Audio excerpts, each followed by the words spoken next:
All right. That was really, really insightful. I'm sure you all agree, right? Right? Yes. I just see Mr. Gupta answering every time. I would love it if everyone can just shout yes every time. Can we do that? Yes. Awesome. All right. So now we head to our second session, which is another panel discussion called the CFO's Pioneering Role in Leading the Digital Transformation Journey. We will explore the impact of digital transformation on the financial sector and how it has revolutionized and ultimately reshaped the industry landscape. We will also talk about the challenges and opportunities that lie ahead and the role that CFOs play in this journey. And for this, I would like to invite upon stage our panelists. First, we have Mr. Dinesh Modi, CFO of Cactus Communications Private Limited. Can we have you on stage, sir? Next, we have Mr. Abhinav Jain Ranka, CFO of PharmEasy.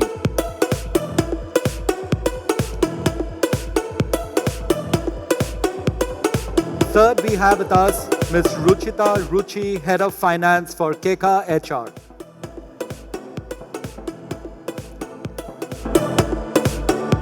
We also have with us Ms. Aiswarya Ravi, CFO of Kinara Capital. Let's keep the applause going, people, for everyone. And finally, we have with us Mr. Pramod K. Shrivastava, Executive Director of Finance for Agarwal Coal Corporation Private Limited. And to moderate this session, may I call upon stage Mr. Hitesh Sethi, Director of Analytics and Business Advisory for Dun & Bradstreet India. The stage is yours.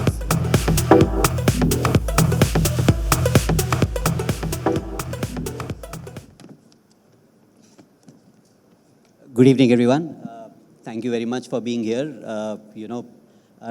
I think following up from the first panel, continuing few themes from there, and largely we're talking about digital transformation journey and the role the CFO plays. Some context setting before we get into, talking to the panel. We have a good set of speakers here, some new age industries, some from the traditional industries, and they'll speak for their experience. So when you look at digital transformation, and the role of the CFO, I think it's front and center. Today, there is no differentiation between corporate strategy and digital transformation, and I think that's one theme we'll explore. And if that's true, then how do we coordinate with the executive leadership? How do we collaborate? How resource allocation as a principle has changed. Today, when we're looking at projects, and we're looking at technology upgradation, and they are included in my corporate strategy, then how do I look at resource allocation? Because the value creation is very different, right? Some places the driver is, if I don't do it, then I will lose this business, which is loss. Some places it's a new market or a new product opportunity, and it's not defined. The time horizon could be 2 years, 3 years, 5 years. I think that is critical. When you look at from another lens, it's not as if we are not using technology. We have legacy systems, and they create their complexity in any digital transformation journey. So we'll cover that aspect. We'll go deeper there. And then I think the previous panel covered it on the data part of it. When you look at tech, the data is something which we should know how to leverage and use, how companies are using that. That's the other dimension. With that, the law, the regulation, the whole environment, how it's changing, not just in India, elsewhere. The skill gap, because now suddenly there are new roles, right? When we say digital transformation, we're talking of data engineers, data scientists, we're talking of people who know tech stack, who can do coding, who can do integration. These are different animals, and we need to know how to handle them differently. So largely, it's about this. If you'll ask me, we'll talk about the role, how it evolves, and what we need to keep in mind when we're taking this journey. So let me start, I think the first part, which I'll cover, would be on the role of the CFO. Let me come to Pramod first. Pramod, The question is on how the role of the CFO has evolved, right? From earlier just being financial custodians to now when we are actually front and center, and around that, what do you think are the factors which have enabled that shift? Okay. First of all, thank you to DNB for such an amazing event. And thank you, special thanks to DNB for giving such a glamorous panel to me. And on this lighter note, I will answer your question. I think this last session has already made a good base, so we can start easily. We don't need to elaborate much. First, this question has come up about this CFO role, what was the previously and what's now. Earlier, we used to think about CFO, they are the custodian of financial data, more of the responsibility towards financial reporting, preparation of financial statement also, risk management, and more of this regulatory compliances. But now, scenario has been changed totally. You see this digital transformation, AI, and more of this new techniques and innovation in the market and business world. So now nobody cares about these kind of only smallest things of CFO roles. Now CFOs are coming up at forefront and they are taking decisions and implementing and leveraging the digital tools in the company, which was never thought about it. Because CFO is predominantly, you can see, this is the finance guy, he cannot have this knowledge about technology and all. But no, this is not true, then this is the reality of nowadays CFO role. Now come to the factors. So I will pick two factors. First, in last panel also, some panelists discuss about this regulation. Now this is the biggest challenge for CFO because nowadays, if you talk about income tax, if you talk about GST, if you talk about SEBI, custom, any law, now everything is digitalized. So, and the biggest problem is what? All these regulators, they are sharing information with each other. And at the same time, in our company, we have a multiple sources of information. Like we have an income tax department separate, we have a GST department, and they are pulling up the data and they are giving this data to different regulatory agencies. Now they are sharing each and every data and they are reconciling the data, they are playing with the data and they are putting up some query to you. Now biggest problem with the CFO, how he will answer these questions because his team is not aligned. So main thing or main challenge of CFO is he has to build up an ecosystem in the company where he has to align each and every department in the company who can sit together, who can share the information before sending to any authority. Otherwise, ultimately, CFO has to be answered and post this query from regulatory side, he has to sit. So I think we should prefer, before coming any query, we should sit together and we have to build an ecosystem in the company that will really help with this answer to your regulatory answers. And the second part, the enhancing level of risk management. Earlier risk management in the company, you can say this, we are the trader, so we deal into this coal, but it's not a very simple trading company. We are dealing with the coal, so there is a commodity risk. Second one, there is a forex risk because we are exposed to global. And third one is the interest rate risk. Only three components we normally see that these are the risks. But you have to see how these risks are impacting from other factors. Like it is not, earlier it was like only you have to see your company only. Then later on, we were talking about our nation only, but now we are exposed to global. Like we have a sovereign risk, we have this geopolitical issues are there, we have this natural calamity, COVID, we have seen it. So, CFO has to prepare for each and everything. Earlier it was not, it was only this data and you have to play with the data and you need to plan your financial planning. But these kind of external factors, which is which is really impact your financial balance sheet, and which is really, which is really impact your, this entire profile of your company. So yes, we have to make a proper ecosystem. We have to we have to have this holistic approach when you are assessing any risk. So you have to consider this external factors also. So by doing all this activity, definitely you will be able to give a value to your company by using technology and by using this external factor, because this external factors information is available everywhere. You can get it very easy. So now this is not an issue. So that's my call for you. No, thank you for that. I think what you made interesting points. Earlier we were just looking at reporting and compliance. That was the purview. But thanks to technology, we have better productivity. That is enabled. We still are in charge of that. I think the other point was on just the whole business and commercial ability which the team has to drive. And how the external market is changing and influencing the role. So now in that context, let me come to you, Dinesh. What that means is that the CFOs have to collaborate with the other C-suite executives if they have to play that larger role.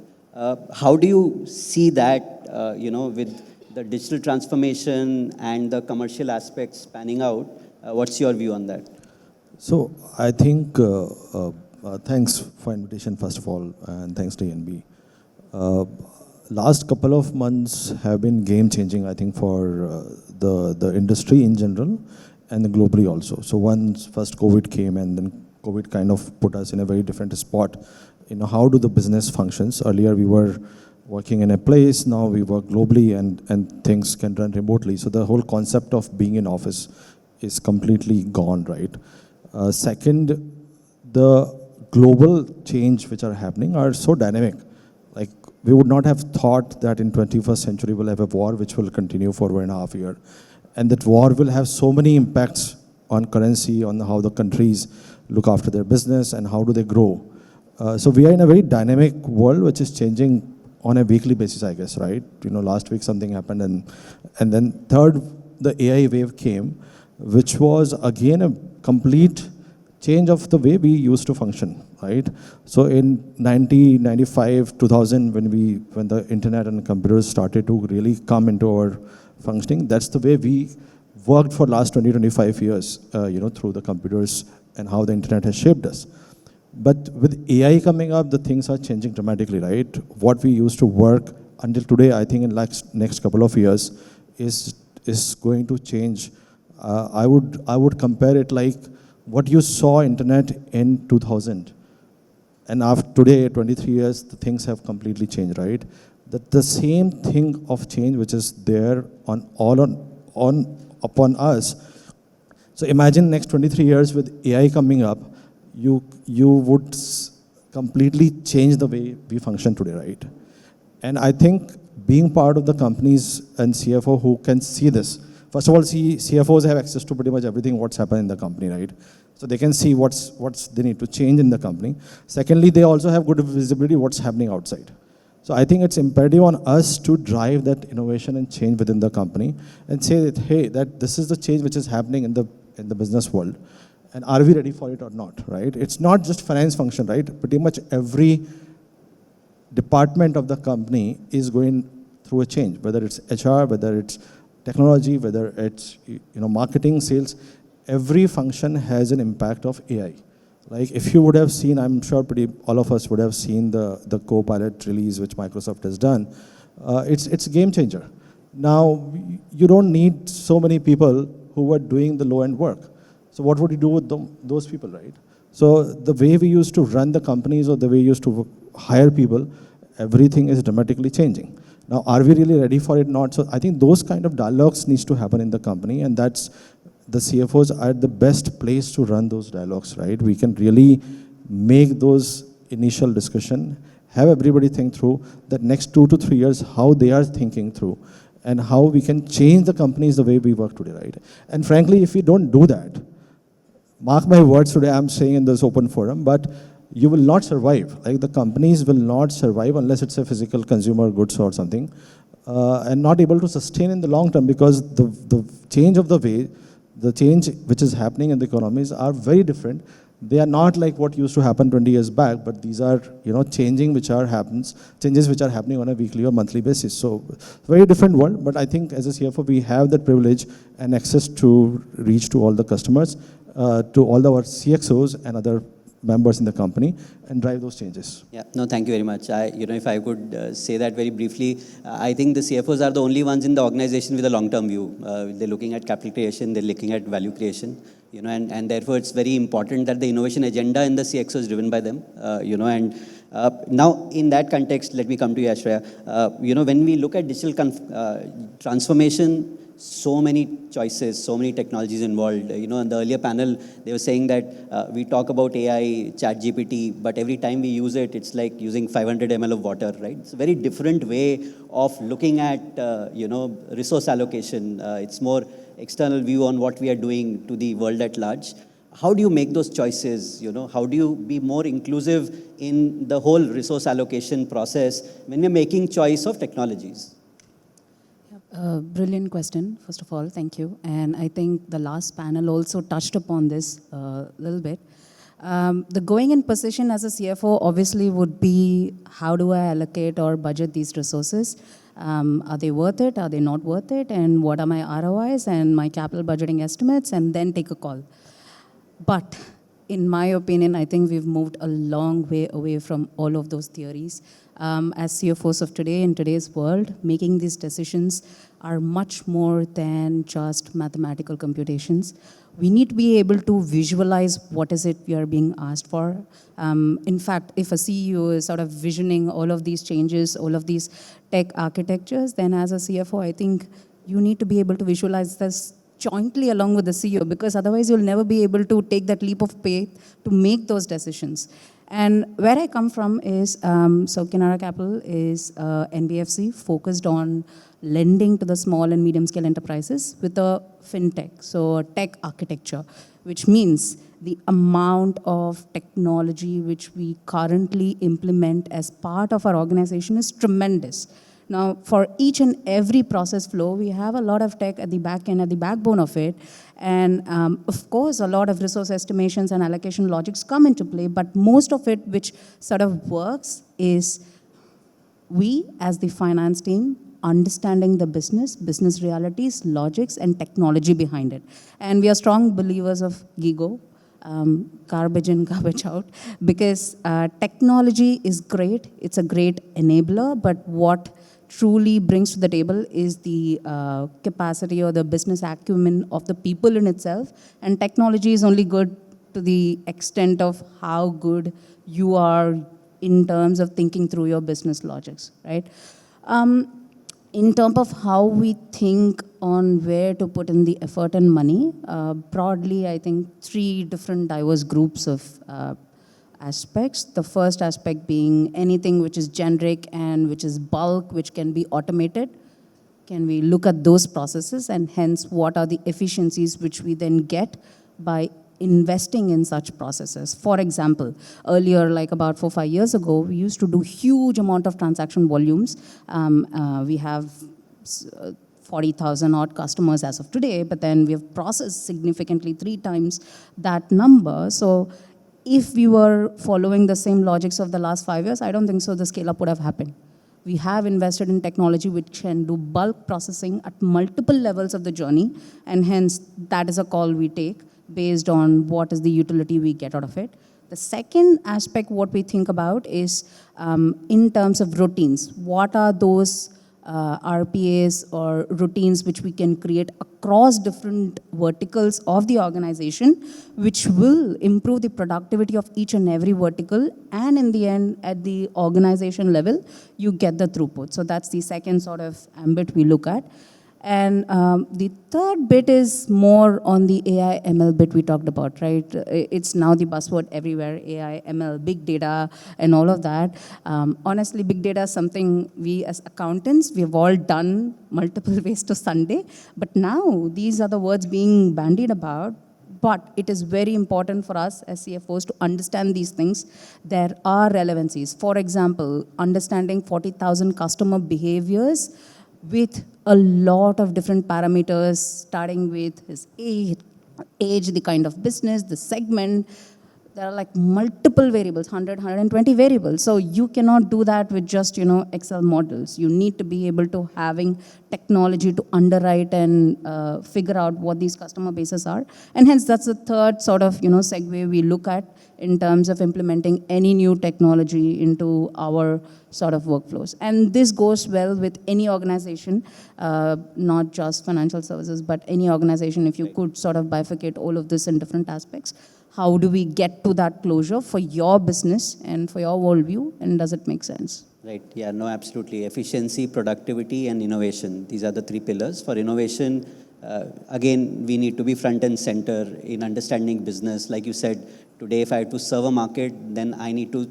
choose the right technology to serve that customer need. So in that same context, we spoke about machine learning, AI. Let me come to you, Abhinav. How do you think, we can use these tools in a practical manner to gain more efficiency, right? It could be for the finance organization, it could be for the company at large. So, yeah, I keep on saying this stuff again and again. So, a series of development in the candle will not make it electric bulb. Am I audible? Hello? Yeah. I keep on saying this stuff. A series of development in the candle will not make it electric bulb. At times you need to think out of the box. You need to break the legacy to come out what you were doing till now. And like we have witnessed this during COVID also.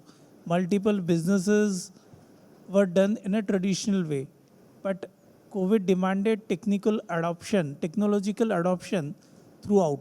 And most of the businesses survived all because of technological adoption. Like I am firmly believed future belong to those who are fast in adopting technological landscape and changing business dynamics. You cannot continue the way you were doing for ages. You need to evolve yourself. And in current context, like at PharmEasy, like we are using predictive AI. Based on that, we know which all pin codes which have demand for which all SKUs and at what frequency. And based on that, we stored those medicine in advance. So whatever order that is coming on app, we know we are capable of delivering more than 90% of the order within 3 hours. So that's the capability we build. And see, while choosing any project, you need to have two basic parameters. It's like what efficiency this technological project that will bring in, and second is what customer experience I'm going to get out of after implementing this project. So these are the two hardcore principles that you need to think of while taking any technological project or technological advancement. And this will help you differentiate and create legacy for years to come. Yeah, no, actually, forecast becoming more reliable is everybody's pain area. I think, that helps when you understand where my customers are and when will they buy and how can I service them quickly. I think the other thing, if I could, add is, I also know how much it costs me to acquire them. It also, is very simple for me to know who's giving me maximum of the profit. It's also very easy for me to actually now do a product level profitability, earlier where we used to actually do judgment based and say, okay, hopefully maybe this is right, which aids the decision making. So in that same context, let me come to you, Ruchita. With digital transformation, the cloud-based systems come in. I think largely with that comes in the security, cost, and scalability, right? These are the three pillars. What kind of challenges and opportunities you see there, because earlier we had a fixed model where we had servers and we invested in hardware, but now everything is based on cloud. Do you see that as an opportunity? Is it a challenge? It's not a challenge, I think so. Thank you for the question first. It's not the challenge. I think we are enabling. We are enabling our industry to grow. We are enabling our business to grow more. Yeah, so for a new tech, new software coming in the picture, there are lots of security comes, like if you are expanding, there is SOC 2, GDPR, all those guidelines also come, there are cyber security also come. But it's make our data processing also easy. Being a finance person, I've seen the journey, how we have changed. Earlier, financial FP&A was just a financial reporting of P&L and balance sheet, or branch level P&L and balance sheet. Today, we work with our CFO, CEOs, founder members, promoter, investor, in enabling how we expand the business, how we grow in the customers, which customer, which geography is good to invest, which market expend is good. There are lots of type of spend and investment we do. So this market spend is good, how much customer is getting pulled, how's the usage coming. This all enablement also coming from those investment in software. So I don't think it's a challenge. Yeah, we have to be focused, because there's a old saying in software, if you put bad data, you will get a bad report. If you put made the hygiene, not the data protection act you follow properly. If you don't follow the security, your IT security will be stronger, your cloud security should be stronger, all the things should be stronger, your data should talk to each other, your software should talk to each other. You can get multiple software in your company to analyze lots of data, to give that to your CEO, or to say, give the decision to CEO that we should invest in this market, we should invest in this geography. But those all data, all software need to talk to each other. Those hygiene check as a software, as a finance person or as a IT admin person, we need to take care. There should be a proper IT security guys who can take care of your security and cloud security, because these all things are enabling you to expand your business, not in India, globally also. Right. So making better profit, better margin, getting more investment, these all are enabling us also. Earlier, I've seen the finance person as only a bookkeeper, holding the books, GST compliances, tax compliances, cash and bank. It's done, it's closed. But now we are a part of decision-making team. In any company, any CFO is the part of decision-making team. So we need those data also handy. Yeah, no, absolutely. Yeah, no, I Yeah. agree. I think earlier what was fixed cost for us has become variable, because the cloud systems give us that computing power, which enables the business resiliency for us. It's give you a better revenue growth. Your 10x growth comes from those software informants and decisions making power. And if I could just have a follow-up question with you, on this, we talk about cloud adoption, but we have so many legacy systems, and I don't think it's so easy to get rid of them. And please feel free. I think the banks, the NBFC will have the same problem. The traditional companies who've been existent for 40 years will have the same problem. How do you balance that act, right? Of the new age technologies with the old legacy I systems? just want to put one point. Last panel says, change is your wife, not neighbor. That is the correct statement. You have to adopt the change and you have to enable. Earlier, we used to write a check. 10 years back, we do RTGS on papers. Nowadays, we do 10 RTGS, 100 RTGS, 200 RTGS in an hour time to import the Excel into system. Maybe in future, we will get that key from direct your ABS, it is getting, your ERP software, it is getting uploaded. But this changes enable us to do more than only bookkeeping. It's given a good opportunity to finance people also to invest in the business, to grow us. We are not just writing checks, doing tax challan, going in IT office, income tax office, GST office, sitting there, getting our notices clear. We are enabling our marketing team, sales team to do the business, to grow more. We are enabling our founders also to think beyond the lines. Yeah, but please go ahead if you have. Yeah, it's an interesting question and a relevant question for all the companies, I think. And personally, from my experience, there are threefold problems, I would say. Number one, the technology changes. Number two, the data changes. Number three, people changes.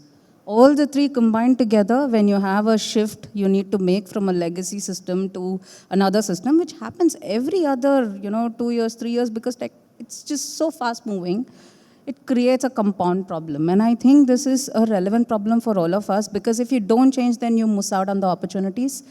You're not on par with some of the others who are new age companies, so to speak, or you're not utilizing the full potential of what you could tap into. Like, for example, account aggregator is a new concept which has come in. It's very relevant for the financial services sector, because all of us can now get onboarded to that platform, and all of your data can be perused by any financial services to sort of underwrite you better, which means all of the financial services need to fast pace the tech and move into the system so that they are abreast. So I think it's a very, very technically complicated problem, and I've heard from my teams that, oh my God, how much tech jargon should I learn? ETL routines, data warehouse, and then transfer of all of this data. Why do I have to know all of this? But I think instead of just finance, we are now more called upon to understand all of these aspects along with tech, and it is a fast moving world. We need to learn it so that we can be more relevant and more useful to the companies we are having, and I think it's an important problem. Yeah. No, it's an important point you make. I think we have to move from a view which we earlier had of cost leadership. Now we need to move and see how we can enable revenue better, how can we enable sales better. And that's a very different lens, right? And when you look at it from a cost perspective, you say, okay, I have this system, let me sweat it, still not fully depreciated, why change? But if you can say that, okay, this new investment will yield 40% greater growth year on year, then that's a different way to look at that problem, and very enlightening, actually. I wish my CFO was here, So, let me go to the other part. New technology poses new risks also. So much data, which earlier we didn't have, we were not custodians. Now the new bill will make us all custodians. Some will be processors, some will be custodians. Huge liability. I think, the previous panel, somebody threatened also with the quantum of fines. So how do you see this being handled? One is the data part, and the other is the cybersecurity part. Anyone, please feel free. So I think data is very important in today's scenario, and similarly, because you're generating a lot of insight out of it. At times, you are sitting on a gold mine if you use it properly. And if you're not using it properly, it can be gold mine for others. And so what is cybersecurity? Cybersecurity is threat to your system, threat to your data transmissions, and threat to your programs. Because all these three is sitting on your data and storing your data. And a crowd will be shocked with this thing. Last for FY23, almost 7 trillion money or business lost because of data security, which is twice the size of Indian economy. And this number is going to grow significantly. By 2026, it will be 10 trillion. Which is a big threat to all the organizations. Adopting technology is one part, but ensuring data or informations are stored appropriately, because again, we are a custodian for our users' data points, and we need to ensure these are stored and captured properly within the ecosystem that we are having. Yeah, anyone else? Yeah, I just want to add that point in Abhinav. It's not only about your data only. The customer's data, you kept it. It's if one data security attack happened, it's all goes toss. Your all customers' data is in the haywire or in air. And nowadays, every another company is going globally. Every another company, if you ask, we started as startup in India, in 10 years or 5 years or 2 years, we will go to this country, MEA, CA or any US company. we have to follow their rules also. I think there is a GDPR guidelines, there are SOC 2, and another guidelines will come. It will secure our own risks. We need those data to enable, data to enable our decision-making process, but we need to secure this also. And every company should right to invest in those things. They need to figure out how much we are taking the risk, how much growth we are taking, and how much we should invest in this. But it is right to invest and protect your data. So two other points. Let me come to you, Pramod, first. When it comes to this whole thing about externalities coming into the evaluation process, I think sustainability and ESG is right there, and I think like we are learning to use digital transformation and evaluate that in the process, like the 500 ml glass of water, we will have to bring in ESG also in the language and the conversation, the evaluation. What's your view on that? How do you see that panning out? Not just from a reporting and compliance perspective, but wider decision making which the CFO undertakes.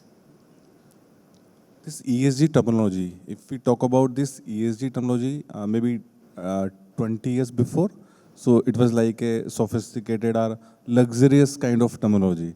But now it's very a normal terminology.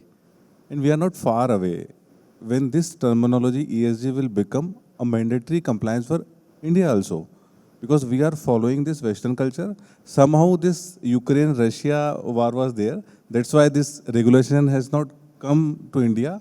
So you may hold for some times, but yeah, sooner or later, we have to face this ESG issue in India also. I think Modi ji has already committed in Glasgow meeting that we need some time. I think he has committed for 2072. Yes, so he needs some time to comply this ESG requirement. So, but I think being a CFO, you should prepare yourself and your company for future readiness. Because if you're not ready for future, because someday when this ESG norms will be implemented in India and they will make mandatory. So how will you face these challenges? So you should prepare yourself for future. You should aware what's the ESG norms. You may refer this global initiative regulation, which gives you the fair idea about this reporting system and ESG factors. And you must refer this sustainability accounting standard board is there. You can have a better idea from the regulation from their side also. And at the same time, you must sit with your board, your CEO, and set the goal for your ESG. And when I'm talking about goals, so you should have goal for short term and long term both. Why I'm talking about short term? Because in short term, we don't have these kind of mandatory regulation. So you should make some short term goals where you don't have this mandatory requirement, but you can apply voluntarily. Some of the companies are following up, some of the companies coming up, and they are following this compliances voluntarily. And you should have this long-term plan also, long-term goal also, so that you will be able to fight or you will be able to cope up with these challenges when it comes to in our country or in our India. And yes, being a CFO, you should take a lead. You should make a proper ecosystem for the same. And you will be only able to face these kind of challenges in future. Yeah, I agree. The metric has to change. We're not just looking at financial returns, but we're saying that did we raise the water table? Did we create improved livelihoods? And how many houses did we uplift? I think, and that's the metric when we're doing CapEx. That joint appraisal has to come in. This is another dimension, I think, let me bring you in on that. And then, I'll open it for any questions the audience may have. And you are running a business which is new age, and in many times, super temps come in and the skilling, the current generation, the higher attrition rates, and you still need to take those calls, right? Because you need to have an up-to-date employee base, and even though we don't see it as an investment, but that is an investment, right? And how does the CFO drive that journey internally, right? It's a huge change to drive. Yeah, means I think earlier panel also discussed or touched upon this very subject or topic. In today's environment, I think, as I was mentioning earlier, it's not a choice. You are being forced into bring this innovation. At our levels, I think there's a very clear thought process, but as you would see that the amount of changes which are coming in the AI wave, it's just like you don't have a choice, you have to do it. And I think that messaging, in fact, today only I had a team meeting where, once in a month we meet with the whole team. And I was mentioning that, the amount of technology which is coming in the today's environment, if you don't do your own learning, like as a leader of the team, I will insist, I will request, I'll ask you to do it. But it's on yourself also to do that yourself, right? Because after a point, I can bring the well to you, but you have to drink the water, right? It's not like, I will teach you how to do the Power BI and how to learn the Tableau and how to do all these things. Because at your level, even your career needs to be dependent on it. Right. Because that's what growth, you will get. So I think there's these kind of forums where we discussed these matters and issues. That gives a lot of momentum to these kind of understanding within the finance team, and we can motivate people to learn that. Because ultimately, if we don't do it, it's us only who will be left behind. And the impact would be on the companies who would be left behind because you will not be able to drive those. So I think that is the way, you can see the results with your own eyes. As if you don't drive your team, you would see the impact on the company, its revenue, and the cost pretty much everywhere. I think that's... I think capability development is right there with everything where we do capital allocation. So if there is any question, I have 3 minutes, a couple of questions if anyone has. Otherwise, I'll go back to the panel for a couple of more questions. If anybody has, so the role of the CFO, front and center, driving business strategy, better coordination, looking at assessments, holistically having the revenue outlook rather than the cost outlook. And that means that if we have legacy systems and we need to invest in better systems, so be it. Skilling, upskilling, data security, privacy. So the canvas is very wide, and we have to enable everything. I'm not saying we have to do everything, but yeah, please, if anybody has any views, suggestions, questions for the panel. Or you disagree, even that's...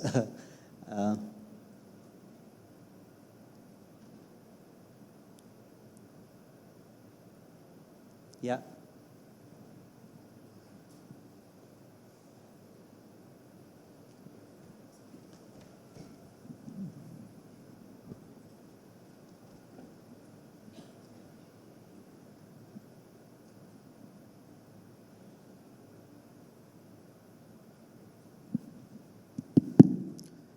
Hello everyone, my name is Pankaj Kone. I am CFO for Reliable Autotech Private Limited.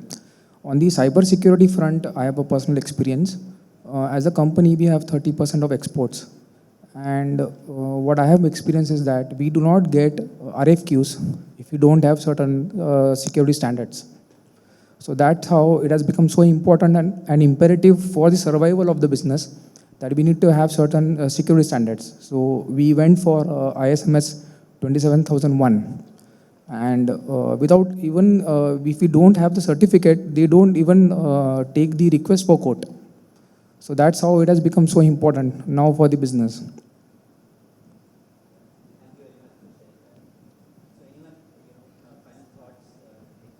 So one thing is I say, ki, as you are expanding, ISO is applicable only in India. So for exporting, you are doing this, but if you are doing an international business, you have GDPR guidelines also need to be followed. So those all I was referring to additional ISMS certification, not ISO. So ISMS 27001, which is a global standard for in cybersecurity. So yeah, sure. It's not ISO, it's different from ISO. Yeah, I agree. I have heard ISO, sorry. See, one thing I want to touch here is ki, so company or investor invest in a company from long-term view. Today, ESG might not be a priority for them, but in coming years, ESG is going to pick up in a very good or in a very rapid pace.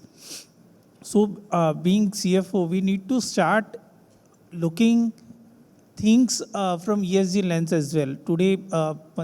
Today, senior leadership it might not be interest to them, but as a CFO, we are responsible to investors as well.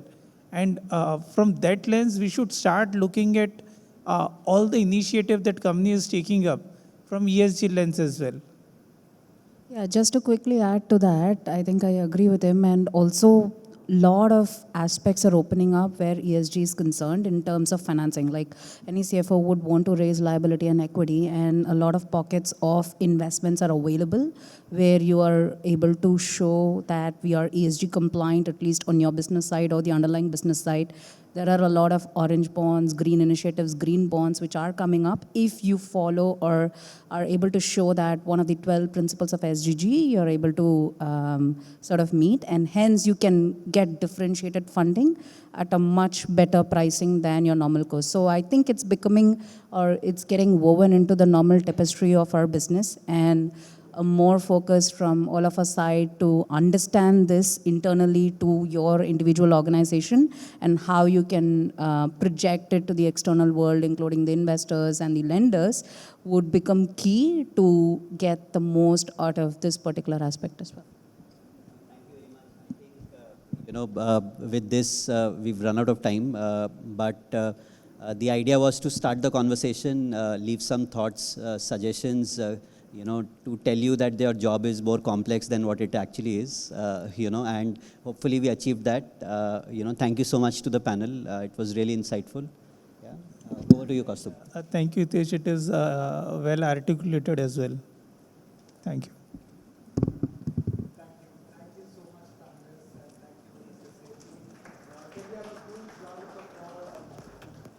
On? Yeah. Can you hear me now? Yeah, perfect. All right.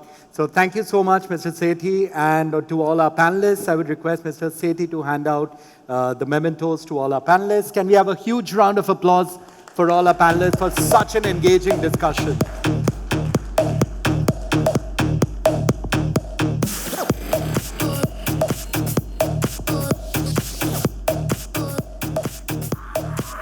It's quite amazing, right, that how these discussions actually help us look beyond the CFO's traditional role to recognize their financial leadership in today's digital sort of globalized world that we exist in. So yes, can we keep the applause going for all of them? I love an audience that is full of energy, and I see that in the room today. Everyone.